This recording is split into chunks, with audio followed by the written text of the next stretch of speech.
मित्रों, महाभारत युद्ध का राज कृष्ण के अलावा एक और व्यक्ति जानता था। कौरवों और पांडवों के बीच कुरुक्षेत्र में एक महायुद्ध लड़ा गया, जिसे महाभारत कहते हैं।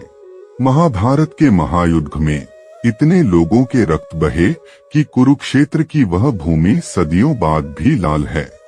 ऐसा माना जाता है कि महाभारत का खलनायक दुर्योधन था, जिसने अपने स्वार्थ और महत्वाकांक्षा के लिए बेगुनाह लोगों के रक्त की नदियां बहा दी थी।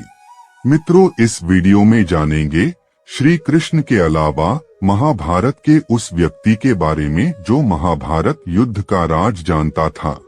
तो बड़ा ही महत्वपूर्ण वीडियो है, बने रहिए पूरे वीडियो के साथ। मित्रों, जिस समय महाभारत का युद्ध लड़ा गया था, उस समय भूत, भविष्य और वर्तमान तीनों कालों को जानने वाले श्री कृष्ण भी मौजूद थे। श्री कृष्ण यह जानते थे कि महाभारत का युद्ध होगा और करोड़ों लोग इस युद्ध में मारे जाएंगे।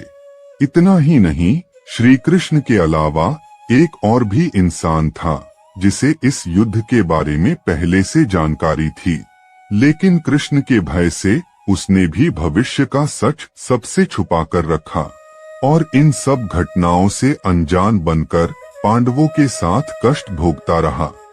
आइए जानते हैं कि कौन था वह जिसे महाभारत युद्ध का राज पता था।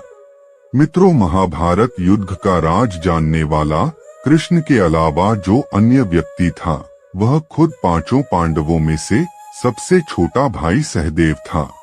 सहदेव के विषय में कहा जाता है कि इनके पास भूत, भविष्य और वर्तमान को जानने की क्षमता थी।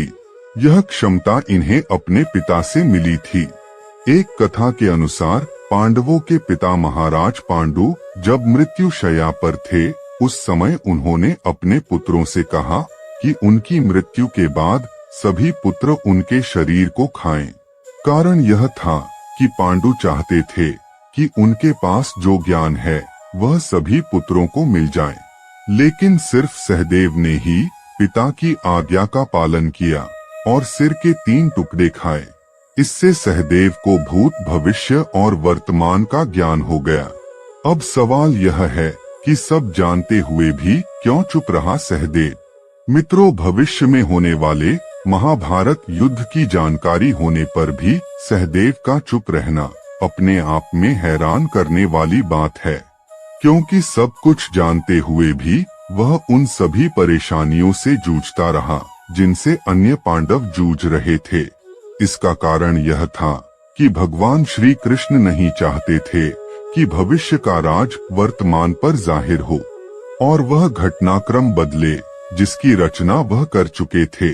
सहदेव की जुबान को बंद रखने के लिए श्री कृष्ण ने सहदेव को एक शाप दे रखा था, जिसके अनुसार अगर सहदेव भविष्य का राज खोलता तो उसकी मृत्यु हो जाती।